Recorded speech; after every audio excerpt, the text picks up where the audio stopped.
This video is going to be my long-term review of the 2019 Specialized Stumpjumper 29er. Now I'll be showing the expert model for this video, but I think you'll find it helpful even if you're considering other models. Before I get into the review, I want to give a shout out to my local bike shop, the Super Cool Bike Shop of Gainesville, Florida, who helped me get my hands on this bike. So I've been riding this bike for 5 months, and I'll link some videos that I've done on this bike. I did a first look and another review and a comparison with the 27.5, and like I said, I'll put those in the description below so you can check those out. The first thing that I'll talk about is the frame, and it's probably one of my favorite features of this bike. They've added this sidearm here which increases the stiffness, and this is the first Stumpjumper that I've ridden in quite a while. But I've ridden a lot of other trail bikes, and I would say this is probably one of the stiffest trail bikes that I've ridden. And for a 29er, that's saying a lot. So I think Specialized have done a really good job of, like I said, increasing the stiffness of this frame. And what that does is it makes the bike just playful. It makes the bike handle well. When you're throwing the bike into a corner, it does not wallow around. It holds its line really well, and it pops back and forth between corners. One thing that I really like about this bike is the flip chip. Now, it may not be as easy to change as some other bikes, but it only takes about 8 or 10 minutes once you get it down. And I also made some videos showing how to do that, and I'll link those below as well. But I like the fact that you can take it from the high setting to the low setting. Now, I've been running this bike mainly in the high settings because the local trails that I ride are pretty tight, and I find that the bike handles those trails better. But if you wanted the bike to be a little bit lower, a little bit slacker, in other words, having good high speed handling, and then you can put it in the low setting, and that'll also drop the bottom bracket a little lower. Now, speaking of the bottom bracket, I've heard some people say that this bike has pedal strikes. I've not had an issue with that. I've ridden some other bikes that have even lower bottom brackets, and they have pedal strikes. One thing that really helps with that is the fact that Specialized put a 170 crank on it, and I was a little leery of that at first because typically I ride a 175, but that does a really good job of keeping the bike from having pedal strikes, so you're keeping that bottom bracket low for good handling. Now, one negative thing about the frame is that you can get some debris and stuff caught right in here, and I've had leaves in there, and I've heard other people talk about getting rocks in there that can kind of damage the frame. So when the suspension compresses, this kind of opens up a little bit and then closes back up. So I like this chainstay protector, which has these knobs which keep the chain really silent when you're riding. The only downside, and it's very, very minor, but because it kind of sticks out, and it's hard to see in the video, but up in there, it sticks out this way a little bit, and I'd say 90% of the time when I put the rear wheel on, I get the chain caught up in there. And like I said, I can't really show it in the video, but it just gets hung up when I put the rear wheel on. What you have to do is you have to shift maybe like in the 4th or 5th cog, so going this way, and put the chain on there. That'll keep it out enough, but I just forget about it, and it's a little annoying, but it's not that big of a deal. The cable routing on this bike is excellent, and I've heard, now I've got this bike built up, it came pretty much built, but I've heard that it's really, really easy to run cables through this bike, and it's such a clean routing. You know, I love the clean look of this frame. I like the colors too. I mean, this is the expert model, so the other models are gonna have different colors, but when I look at this bike, and I don't know how it looks in the video, but I just like the cleanness of it. It doesn't have a lot of fancy graphics on it. It's just a really good looking bike. Something that I've really, really come to like is this SWAT box. This is actually the first bike that I've had with a SWAT box, and I love the fact that I can keep all of my tools inside there. And that really comes in handy when I want to wear a jersey without pockets, so baggy shorts, a jersey, and just go out on an hour or maybe 2-hour ride, not have to carry a hydration pack with tools in it. I can just put a water bottle on the bike. Over the 5 months of riding this bike, I've had no issues with the suspension. I'm a fan of Fox, and I feel like the Fox forks that I've used are a tad more plush. The stiffness on this fork is excellent. It is a plush fork. I just get a little bit more small bump sensitivity with the Fox forks that I've used, but I do like this fork. This bike has a really strong pedaling platform. It is a 4-bar linkage, so Specialized FSR, and because of that, I feel like Specialized has to tune the shock to be a little bit stiff.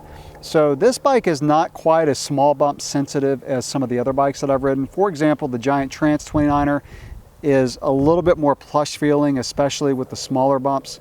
But on this bike, when you hit the big bumps, because it has 140 millimeters of travel in the rear, you do feel like you have enough suspension to soak the bigger hits. And by the way, I did take out one of the volume spacers in the rear shock, which did help with the mid-stroke, help with the small bump sensitivity. So if you get this bike and you feel like the shock is a little bit firm, that's something I would recommend that you do. So this bike does pedal really well. It's not the best climber because it's a little heavy and the 2.6 tires are pretty beefy for going up hills. So it's one of those bikes that you just kind of, you get a good, you know, climbing rhythm going and it'll get up the hill. It's not going to shoot up the hill like a lighter trail bike, but coming down the hills, this bike rocks. It carries so much momentum. It's really stable going down hills. Something that I said in one of my other reviews was when I was descending some mountains up in North Georgia, you felt like the bike would just really roll over anything. However, it also remained playful. So this bike has a 51 millimeter offset. A lot of bikes today are going to a 44 millimeter offset, but the 51 keeps the bike, you know, still pretty agile and still pretty playful. But you do have to be careful, especially if you're coming from a 27.5, because you can kind of barrel through a corner. So you got to scrub your speed maybe a little bit earlier because you're carrying so much momentum into the corner. But I love the way this bike handles. I've ridden, you know, 29ers in the past, longer travel, you know, 4, 5, 6 years ago, and kind of got away from them because I like 27.5 better. The newer crop of 29ers, long travel 29ers, the geometry has been tweaked, and you know, it's still being tweaked. They're still playing around with fork offset and head angles. But this bike, I just think it nails it. It's a fun bike, but yet it just carries momentum, rolls over rocks. Another thing that really helps the handling of the bike is the fact that it comes with carbon rims. Personally, I only ride carbon rims now for mountain bikes just because I like the way that they bounce back and forth between corners, hold the line super well. It kind of goes along with the stiffness of the frame. So the carbon rims and the frame, it just makes for a bike that handles so well in the corners. The saddle has held up well after 5 months. I like the saddle. I think it's fairly comfortable. It has a nice platform, so no complaints with the saddle. No issues with the dropper seat post. Like I said in some of my other reviews, it does pop up really quickly. Even though I kind of prefer Shimano brakes, especially since they use mineral oil instead of DOT fluid. I do like the guide brakes here. They have really good modulation. They're not going to grab as easy as Shimano, or as quickly I should say, but they do have really good modulation, and I love the fact that it has the reach adjustment, the tools-free reach adjustment right there. I like the tire spec on this bike. I'd not ridden Specialized trail tires before, but I've come to like these. So it's got the Butcher in the front and the Purgatory in the rear. So like I said earlier, these are 2.6, tons of grip. I mean, this bike, being a 29er with 2.6 tires, has absolutely tons of grip. I would not want to go bigger, so this is kind of borderline plus size tire. I definitely would not want to go bigger because, like I said, it's a little sluggish on the climbs, and if you kind of get on cross-country trails and you want to pick up the pace, this bike does not accelerate like a cross-country bike. I can just tell you right now. So if you're thinking of this bike to be your one and only bike, if you ride with people who, you know, are fast on cross-country bikes, so you're going to be a little bit frustrated. But when you start to head downhill on this bike, it absolutely rips. So this bike is a medium. I'm a little over 5'8", and I feel like the bike fits me really well. You know, it's gonna have a little bit shorter feeling top tube because this stem is so short, but I feel it's pretty appropriate, especially when you're going down a steep, rugged hill. Not being too far forward is going to give you a lot of confidence. The only thing that I've swapped out on this bike that's not stock is the grips, and I like these WTB grips. The ones that came on the bike are good. I rode them for a little while. There's nothing wrong with them. I just wanted to put on these WTBs. So that'll wrap up this long-term review of the 2019 Specialized Stumpjumper. This bike has surprised me. This is a fun bike, and I just love taking this bike down rough, fast descents. You know, it's a big bike, 150 mil travel in the front, 140 in the back, 29-inch wheels, but the stiffness, you know, it's got boost spacing front and rear, carbon rims, the stiff frame with this new sidearm.